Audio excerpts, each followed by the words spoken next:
Село Горно Владевци, сместено на ридскиот терен на влезот пред Струмичката котлина. На периферијата на ова земјоделско село, близу нивите, е домот на семејството Доневи. Семејство во кое повеќе од половината од членовите имаат попреченост и се невработени. Главата на семејството, 36 годишниот Васе Донев, е лице со оштетен вид со 90% намалена видна функција, а двете постари ќерки се родени со кратковидност. Ова семејство го сочинуваат 4 деца и сопругата, како и брат му и снаата на Васе, кои исто така имаат сериозни проблеми со видот.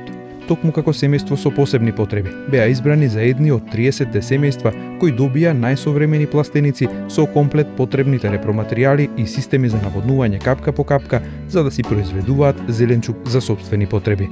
До сега ги садев тука, кај што ова се заненото зад вас, таму имаше како една бавча и тука кај што е ова пластеникот што беше. Сега што е пластикот. Сега разликата ќе е малку поголема, мислам, разликата ќе е малку подругаче, пошто во тој пластеник, да кажеме, и поднаваме подруго и на затворено малку подруго, и пошто и еве системот и тоа што е системот капка по капка, исто и тоа е исто напредување. Вака треба на вака да вадиш таму, вама вака системот го пушти за саат, два завршиш работа и така полесно ќе е малку. Лицата со попреченост се маргинализирани и невидливи во руралните средини, исклученост од информации, ограничен пристап до социјални, образовни и здравствени институции, несигурната екзистенција на нивните семејства кои најчесто се занимаваат со земјоделство, ги турка во сиромаштија и тие влегуваат во категоријата на хронично сиромашни домаќинства.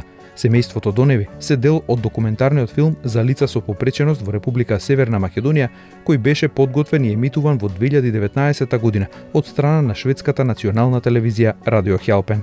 Националната федерација на фармери, заедно со шведската развојна организација VFECT, препознавајќи го овој проблем, а со подршка на Радио 8 од Шведска, го спроведува проектот From Disability to Foodability, кој што овозможува 30 на семејства во земјата да добијат современи градини, односно пластеници за производство на храна, кој што ќе обезбеди доволно количество на храна за нивните потреби, а доколку има вишок, истиот ќе се пласира на пазарите и ќе овозможува дополнителен приход за семејствата.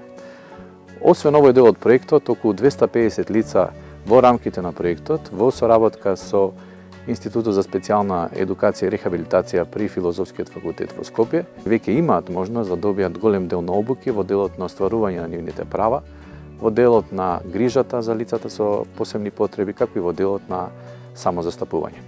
Можноста да добијат помош за лицата со попреченост во руралните средини има огромно значење. Тоа за нив е гест кој му кажува дека не се целосно заборавени и отфрлени од општеството, како и шанса да си го подобрат животниот стандард преку социо-економското јакнење.